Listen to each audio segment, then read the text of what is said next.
तो वही किसी मित्र ने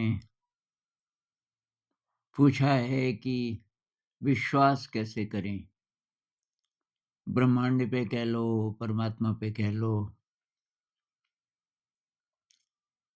तो ये कह रहे हैं कि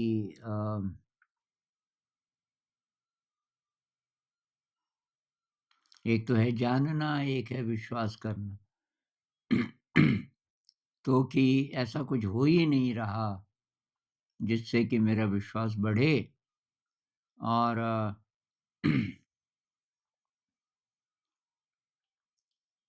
पर उन्होंने बोला है कि and fate turns out to be unpleasant. तो मेरे ख्याल से कहना ये चाहते हैं कि फेथ तो तब आएगा जब आप जो चाहते हैं वैसा-वैसा हो, आपका अ, भाग्य अच्छा हो। कहने का मतलब ऐसी-ऐसी घटनाएँ हों कि जो आपके लिए अच्छी हैं। हाँ, आप जो-जो इच्छाएँ करते हैं वो पूरी हो जाएँ। कोई कोई सिंक्रोनिसिटीज़ हों। इन्होंने ये भी बोला कि no extra experiences are happening. इसका मतलब है कि कुछ ऐसे अनुभव शुरू में हुए होंगे अ, जिनके कारण थोड़ा विश्वास बढ़ा होगा, कुछ अच्छे अनुभव। तो वही बात है कि विश्वास का आपकी इच्छाओं से कुछ लेना-देना नहीं है। सौभाग्य से कुछ लेना-देना नहीं है। विश्वास का मतलब है कि आपके अंदर ऐसी शक्ति आ गई है कि आप ये समझ जाएँ कि एक तो जीवन का उद्देश्य है इवोल्यूशन। जीवन का उद्देश्य ये नहीं है कि कॉम्पिटिटिव एग्ज़ाम में आप पास हो जाएँ, आपको अच्छी जॉब मिल जाए जिससे आप प्यार करते हैं, वो मिल जाए और तब आप कहें कि हाँ, है, ईश्वर है, परमात्मा है, अल्लाह है या ब्रह्मांड है, केयरिंग यूनिवर्स है, क्योंकि मेरी इच्छाएँ पूरी हुई। आपकी इच्छा से कोई संबंध नहीं है, आपके इवोल्यूशन से संबंध है। आपको इवॉल्व होने के लिए जो परिस्थितियाँ चाहिए, कैटरपिलर से बटरफ्लाई बनने के लिए जो-जो चाहिए, वो आपको मिलेगा, अगर आप इस रास्ते पर हों तो।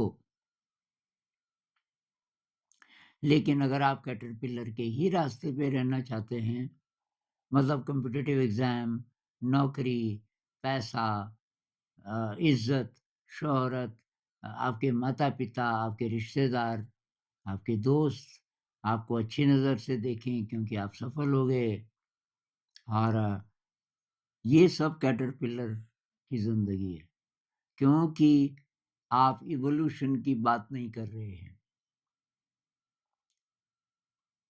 अब ये बात अगर तो आपको समझ आती है, तो तब तो ये जो विश्वास वाला रास्ता है, इस पर आप आगे बढ़ेंगे।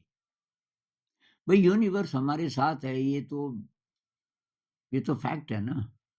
फैक्ट कैसे है? भई ग्रेविटेशन है, आप अपने ही दम पे जी रहे हो क्या? ग्रेविटेशन है धरती और सूरज के बीच में। अगर सूरज इस धरती को खींचना बंद कर दे, 1 स्प्लिट सेकंड के लिए, तो क्या होगा? पृथ्वी बड़ी तेज़ी से स्पेस में गिरेगी और जल करके कहीं राख भी नहीं मिलेगी मेरे ख़्याल से। लेकिन करोड़ों सालों से सब ठीक चल रहा है। इस पर आपको आश्चर्य नहीं होता? विश्वास नहीं आता कि कुछ शक्ति है? अब कुछ लोग कहते हैं कि ये सब यांत्रिक है, मैकेनिकल है। हाँ, भई मैकेनिकल कैसे है? इतना बढ़िया कैसे है? भई करोड़ों सालों में तो कोई भी मशीन खराब हो जाती। अगर मैकेनिकल है मतलब उसमें कॉन्शसनेस नहीं है, तो मशीन तो घिसेगी ना, खपेगी। करोड़ों साल हो गए, ठीक चल रहा है। आपको साँस क्यों चलती रहती है सोए हुए में? पहले तो जागे हुए में भी, क्योंकि आपका ध्यान तो कहीं और है। भाई जो चीज़ें हम जानबूझकर करते हैं, उनमें साँस थोड़ी है शामिल। साँस अपने आप चलती है, चाहे आपको पता हो या ना हो। अब सोए हुए में तो पता नहीं है ना। जब हम सो जाते हैं तो हमारी मर्ज़ी खत्म, साँस चलती रहती है। 3 मिनट बंद हो जाए तो सुबह आप ज़िंदा नहीं मिलेंगे। तो इससे आपको ये बात नहीं आती मन में कि यार कोई शक्ति तो है, जो ये सब चला रही है। तो मेरे ख़्याल से भई बाहरी जो जगत है, वो तो नाटक है। नाटक अच्छी तरीके से खेल लो। उदाहरण के लिए कॉम्पिटिटिव एग्ज़ाम में बैठना है, तो ये सोच के बैठो कि ऐसा खेल है जिसमें 1000 में से 1 तो पास होता है, 999 फ़ेल हो जाते हैं। आपको क्यों ये उम्मीद है कि उन 999 में से आप नहीं हो सकते? इसलिए कॉम्पिटिटिव एग्ज़ाम तो ये सोच के करो कि परीक्षा से मतलब नहीं है। क्या पता मैं परीक्षा में बैठूँ भी ना। मुझे ये अवसर है ज्ञान प्राप्त करने का। ये बात माता-पिता से मत बोलो, लेकिन अगर आपका सचमुच इंटरेस्ट है, जो-जो विषय आप पढ़ रहे हो कॉम्पिटिटिव एग्ज़ाम के लिए, ज्ञान के लिए पढ़ो तब तो बात है। और परीक्षा देनी है तो दे दो।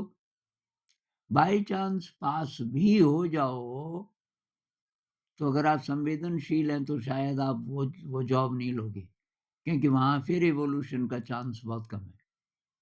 तो खेल के लिए आप ये परीक्षा भी दे सकते हो। तैयारी तो इसलिए करो कि परीक्षा की तैयारी नहीं है ये। आप पढ़ाई वगैरह इसलिए कर रहे हो कि ये विषय इंटरेस्टिंग है। जैसे रामानुजन को इंटरेस्ट था मैथ में, परीक्षा के लिए थोड़ी। होश नहीं रहता था कब सुबह से शाम हुई। माँ पीछे-पीछे खाना लेके बीच में वो खाना ही नहीं खाया सुबह से, लगा हुआ है, लगा हुआ है। ये मंदिर के प्रांगण में जो पत्थर थे, उन पत्थरों पे, क्योंकि उसके पास कागज़ नहीं होता था, कागज़ बहुत एक्सपेंसिव था उस ज़माने में। तो मंदिर इसलिए कि माँ भी जाती थी वहाँ, माँ गाती थी। और उस मंदिर के बाहर बहुत बढ़िया पत्थर प्रांगण वो अभी भी है, तो उसमें वो अपने सवाल करते रहते थे। इतना ज़्यादा इंटरेस्ट, तो उनको कोई फ़र्क नहीं पड़ा, वो नहीं पास कर पाए हाई स्कूल, क्योंकि सब विषयों में फ़ेल हो गए गणित को छोड़ के। लेकिन रामानुजन अ, एक बहुत बड़ी चुनौती बने हुए हैं, एक पहेली बने हुए हैं, तमाम दुनिया के गणितज्ञों के लिए। क्योंकि उन्होंने ऐसे-ऐसे थ्योरम्स दिए, और एग्ज़ैक्ट नंबर मुझे नहीं पता, 100 से ज़्यादा ही होगा। ऐसे थ्योरम्स दिए जिनको अभी तक सॉल्व नहीं कर पाए मैथमेटिशियंस। कुछ साल पहले शायद कोई एक सूत्र उन्होंने अनफ़ोल्ड किया, मतलब उसका मीनिंग समझ पाए, तो पता चला कि ब्लैक होल्स के बारे में आप बहुत कुछ जान सकते हैं उस सूत्र की मदद से। और वो खुद भी बोलते थे कि ब्रह्मांड की जो असली भाषा है, वो गणित है। ब्रह्मांड की गतियों को, ब्रह्मांड के स्ट्रक्चर को, वो कैसे-कैसे काम करता है, समझना हो, तो वो सारा आप गणित के सूत्रों से समझ सकते हो। इतना गहरे हो गया। तो भई जो आप मिसफ़ॉर्च्यून कह रहे हो ना, हो सकता है कि वो आपके लिए अच्छा हो। जो असफलताएँ आप कह रहे हो सकता है कि वो अच्छी हों। बहुत बार असफलताएँ इसलिए भी आती हैं कि आपकी यात्रा तो कुछ और है। अब आप ज़बरदस्ती किसी दूसरे गलत रास्ते पे चल रहे हो। गलत मतलब जिस पे माता-पिता ठेल रहे हैं, और आपको भी लगता है कि हाँ, इतने सारे लोग इस पे जा रहे हैं, इसमें निकल जाएँगे तो अच्छे इंसान बन जाएँगे, अच्छा मतलब अच्छी जॉब मिल जाएगी। हो सकता है कि ये रास्ता आपका ना हो, क्योंकि आप तितली बन सकते हैं। ये रास्ता तो कैटरपिलर्स के लिए है ना। तो अब जो आप बोल रहे हो कि ये फ़ेथ, विश्वास, बिना अनुभव के विश्वास कैसे करें? मत करो विश्वास। लेकिन आप जितना खुद को जानते हो इतने ही हो, इतनी ही शक्ति है, इतना ही टैलेंट है कि इससे ज़्यादा है। ये कैसे पता चलेगा? क्योंकि न्यूरोलॉजी में कहते हैं, आप अपने ब्रेन को रीवायर कर सकते हो। कहने का मतलब आप बिल्कुल अलग इंसान बन सकते हो। अगर आप अपने ब्रेन को अ, अच्छी डायरेक्शन में रिवायर कर सकें। अच्छी डायरेक्शन का मतलब कि उसमें वो वाले केमिकल्स, वो वाले न्यूरोट्रांसमीटर्स ज़्यादा बनने लगें, जो कि आपको ज़्यादा इंटेलिजेंट बनाते हैं, आपको खुशी देते हैं, आपका उत्साह बढ़ाते हैं। तो हम कहेंगे ये ब्रेन में आपकी सुव्यवस्था आ रही है, आप ज़्यादा बेहतर इंसान बन रहे हैं और उस रास्ते पर चलना है, तो भई ये संत लोगों का रास्ता है। आप बाहर की दुनिया में चाहे वैज्ञानिक हों, चाहे कुछ भी काम करते हों, लेकिन ये अंदर का एक्सप्लोरेशन आपका सेंटर में है, आपकी ज़िंदगी के। उसके लिए ये सब है। मेडिटेशन है, क्रिएटिविटी है, ये नई-नई चीज़ें सीखो अ, और उनमें गहरे जाओ जिसमें आपका इंटरेस्ट है। इसलिए मैं बोलता हूँ अपना पैशन ढूँढो और उसको फ़ॉलो करो। थोड़ा सेवा का काम करो हो सके तो, निस्वार्थ सेवा। अपने अंदर प्रेम बढ़ाओ, कंपैशन बढ़ाओ, ग्रैटिट्यूड की फीलिंग बढ़ाओ। तो चाहे कितनी भी असफलताएँ मिलें, अब आप असफलता किसको बोलोगे? अगर ध्यान में प्रगति हो रही है, अगर आप अपने बारे में रोज़ ज़्यादा-ज़्यादा जान रहे हो, तो वो तो सफलता है। अगर आप कॉम्पिटिटिव एग्ज़ाम में फ़ेल हो गए, वो असफलता नहीं, वो तो नाटक है। अब करोड़ों का नुकसान हो गया, वो असफलता थोड़ी है, ना वो मिसफॉर्च्यून है। वो तो नाटक है, पैसा आया, चला गया। अब आपके पास खाने के लिए नहीं है, थोड़ा एडवर्सिटी आ गई, कोई बात नहीं, वो तो सॉल्व हो जाएगी। बाहर की जगत में ये जितने भी रंग आते हैं, इनको यूज़ करो आप अपने इवोल्यूशन के लिए, तब तो बात है। उन सारी परिस्थितियों को अपने इवोल्यूशन के लिए यूज़ करो। कैसे? कॉम्पिटिटिव एग्ज़ाम में पहले से आपकी ये थी एटीट्यूड ये था कि भई मैं तो ज्ञान के लिए पढ़ रहा हूँ।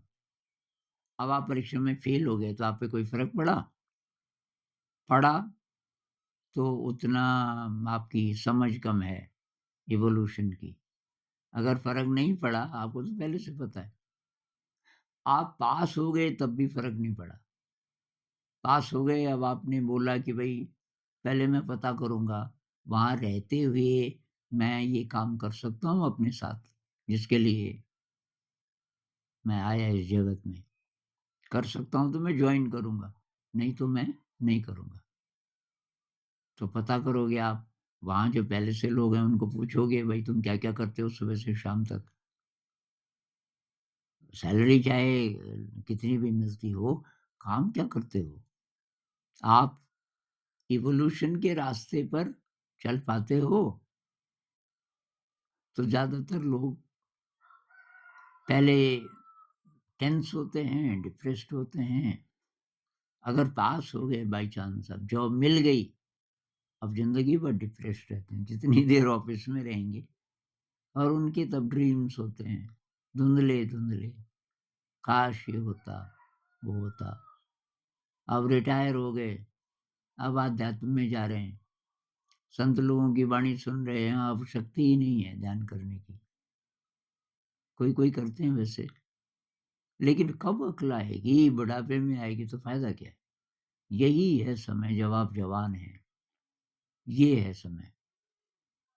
अब आप बोलोगे ज़िम्मेदारियाँ हैं जी और भई सब हो जाएगा। अगर आप इवोल्यूशन के रास्ते पर हैं, तो आप ज़्यादा-ज़्यादा इंटेलिजेंट हो रहे हैं। ज़्यादा इंटेलिजेंट व्यक्ति का चांस है ज़्यादा बाहर के संसार में पैसा वगैरह कमाने का कि कम इंटेलिजेंट है। आप ज़्यादा इंटेलिजेंट बन रहे हैं, आपके सामने बहुत अपॉर्च्युनिटीज़ आएँगी, जिनमें से आप चुन पाओगे। और वही अपॉर्च्युनिटी आप चुनोगे जिसमें ज़्यादा स्ट्रेस नहीं है, जिसमें आप जितना चाहिए वो जुटा सकते हो और अपने रास्ते से भटकोगे नहीं, ये आपको पता चल गया। एक भाई साहब कह रहे थे, ये कॉम्पिटिटिव एग्ज़ाम की तैयारी की काफ़ी और अभी वो कारपेंटरी कर रहे हैं। मतलब किसी की कारपेंटरी की दुकान थी, मामा की या किसी की।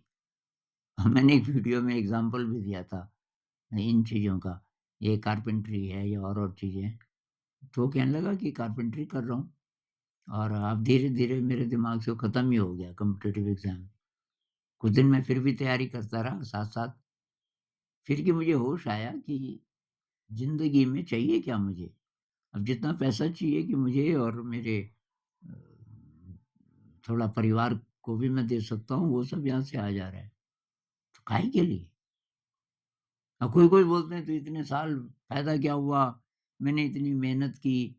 ये वो ना बोलता अगर उसने शौक के लिए पढ़ा होता। अगर आप शौक के लिए, ज्ञान के लिए पढ़ोगे, तो आप कभी नहीं बोलोगे कि क्या फ़ायदा हुआ? क्योंकि आप एग्ज़ाम के लिए नहीं कर रहे थे, जॉब के लिए नहीं कर रहे थे। भाई ज्ञान प्राप्त हुआ, उस ज्ञान से जो खुशी मिलती है और आप दूसरे की भी मदद कर सकते हो और बहुत बार ज़िंदगी को समझने में आपको मदद मिलती है। कोई भी चीज़ है, उसकी ज़रा छान-बीन करो आप। अगर ज्ञान के लिए पढ़ रहे हो तो करोगे छान-बीन, तो आपको बहुत चीज़ें पता चलेंगी और आपका जो ब्रेन है वो रिवायर होगा, आप ज़्यादा इंटेलिजेंट हो जाएँगे, ज़्यादा अच्छे इंसान बन जाएँगे और तब आपका विश्वास बढ़ना शुरू होगा। जब आपको लगेगा कि यार इस रास्ते पर चलते-चलते, ध्यान के रास्ते पर चलते-चलते मैं बेहतर इंसान बन रहा हूँ। तो थोड़ा कोशिश कीजिए, फिर बात करेंगे इस पे और।